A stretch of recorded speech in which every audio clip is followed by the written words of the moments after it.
Hello and welcome to the Engineer Construction Lecture Hub. Always a platform where you get updates as regards to construction. Alright, so today we are going to look at a very interesting topic, and it has to do with the essence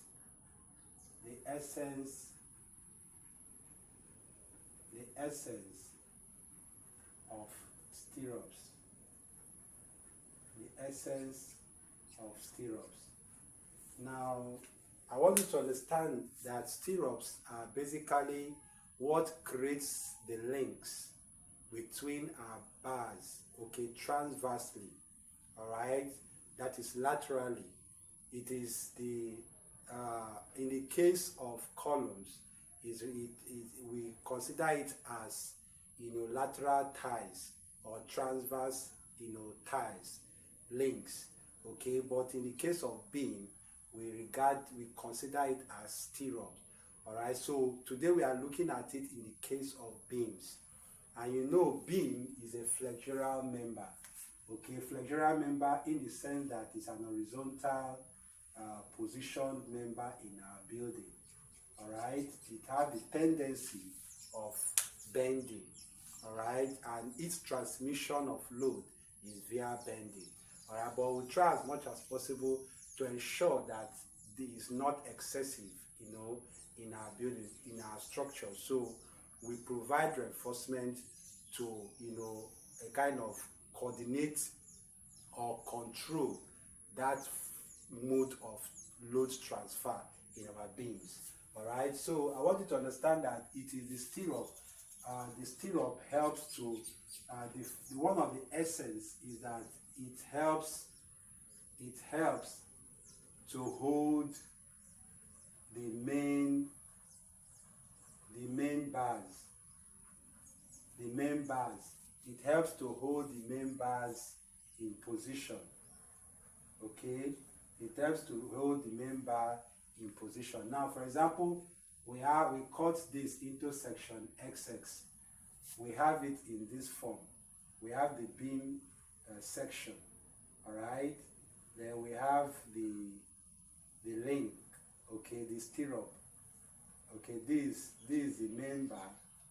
Okay, this is the main bar. So it is this. Let's say we have it in this form. Okay, we have it in this form so that it can easily be understandable. All right, we have it in this format. Okay, this is the beam. All right, this is the beam. So this is the stirrup. Okay, it is this stirrup that holds this main bar. These are the four main bars. Okay, it is the stirrup that holds the four main bars in position.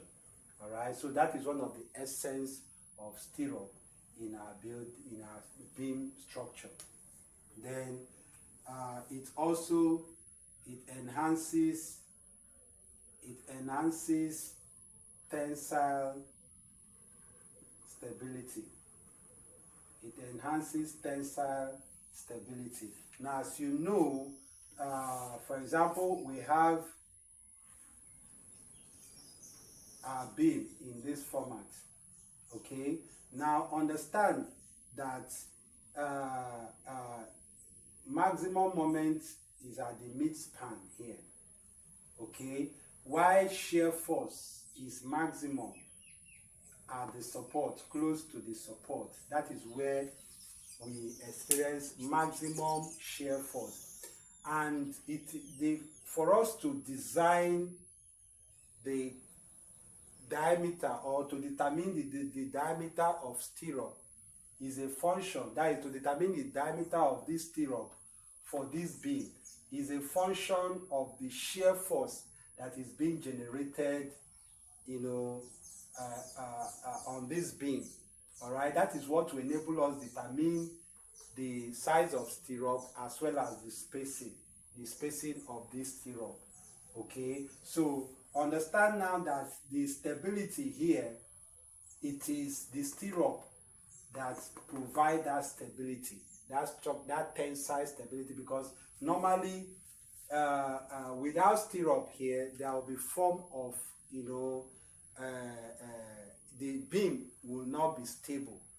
Okay, so that is why you see in some cases when there is an improper spacing of stirrup here, it leads to cracks.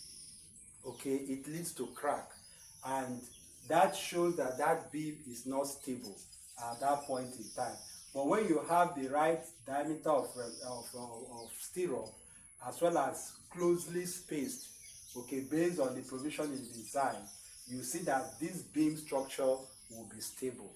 All right, it will be stable. So stirrup is there to enhance tensile stability. All right, in our beam. And you know, in our beam, we, in terms of the flexural aspect, is the main bar that takes care of the flexural stability of our beam. Understand these two things. In our beam, we have the main bar, okay, the main bars, okay, the main bars are these bars, okay, they take care of, they maintain, okay, main bars maintain flexural stability, okay, while stirrups maintains tensile stability. All of these are found in our beam. So if you look at the beam structure, there is tendency of deflection here. All right, it is the main bar that helps to regulate this sagging effect, and that is as a result of flexion. So it is the main bar now that maintains flexural stability. For this beam to be stable, you know, for it to be stable, it is the main bar, which are these four bars, okay, that helps to sustain this beam in terms of ensuring flexural stability. While the stirrup, what holds the main bars, is what maintains tensile stability. So I want you to take note of that.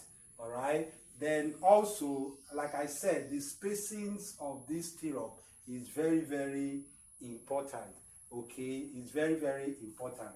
Then also we look at the aspect of it provides resistance. It provides resistance to shear stresses. So just like as I was talking about tensile stability, shear stresses are generated more close to the support. Okay, shear stresses are generated close to the support. So that is why you see in most cases when you have your beam, okay, that is in real sense, when you have your beam, let's say this is a column, okay, this is a column, okay. Now you see that if attention is not properly paid, you know, in terms of provision of stirrup for this beam, you see that over time there will be some form of crack, you know, emanating in this manner. All right, you see it emanating in this manner by the sides close to the support. Okay, that shows that that is the area where tensile stresses are generated. Okay, it is maximum at this section, okay, for the both ends. Okay, shear stresses are more there. So by the time you provide this stirrup, you know, and the right stirrup, as well as that is well closely spaced, I mean, in some cases you can have 150, okay, you can even have 125, as the case may be, depending on the design. All right, that shows that stirrup is closely spaced, and the diameter is also have a function to play in terms of the spacing as well. okay, because the higher the size of or the diameter of the stirrup, it have a directly a kind of it has a direct function with the spacing, the aspect of the spacing. But all of that is being gotten from, is being considered in the design.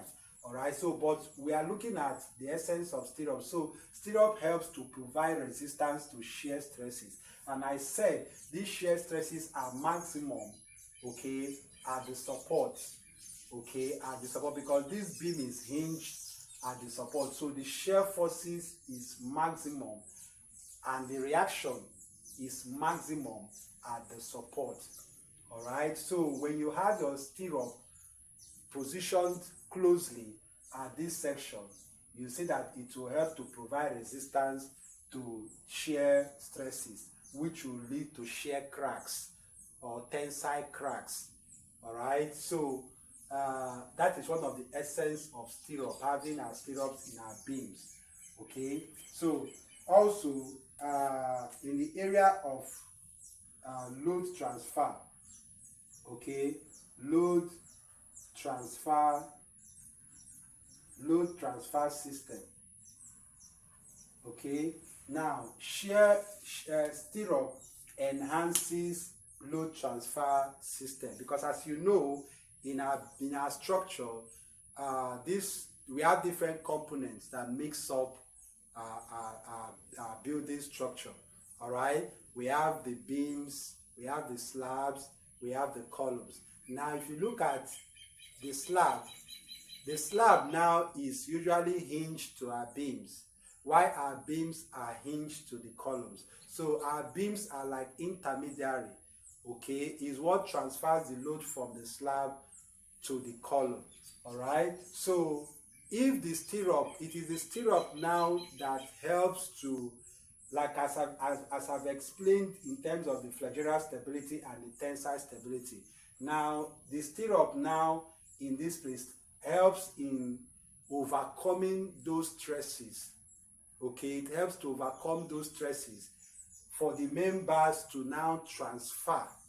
Okay, for the members to now transfer the load to the column. Remember, it is the main bars, okay, that is hinged to the column, the reinforcement for our columns. So that is what gives the direction for the transfer of load from the beam to the columns. And usually the load is being splitted into two. Okay, it goes on the opposite direction. That is, you have two columns, you have two support, that is the columns here. Now the load is being, sheared. Okay, half of it comes towards this column, half goes towards this column. All right, so it is a stirrup that helps to enhance that transfer by keeping the main bars in place for effective load transfer. All right, as I said earlier, our structures are made up of different structural components, and also their functions differ based on their position in that building structure. But it is important that there is this systematic transfer of load, because the load is not expected to be stagnated. It's not expected to be, it ought to be moved immediately. That will enhance stability of that structure. But a situation whereby the load is domiciled and that particular component is not able, okay, is not capable of transfer, that is where the problem comes in. So the essence of design is to be able to identify those loads, okay, and now design reinforcement that can be able to carry that load and enhance the load transfer system by transferring the load. Eventually it gets to the foundation and to the soil. All right, so the stirrup in our beams helps to enhance load transfer system in our structure. All right, so I'm going to stop here for today. Do want to follow this page if this is the first time you're coming across my video. Stay connected for more insightful updates as regards to construction. Thank you and do have a wonderful day. Bye.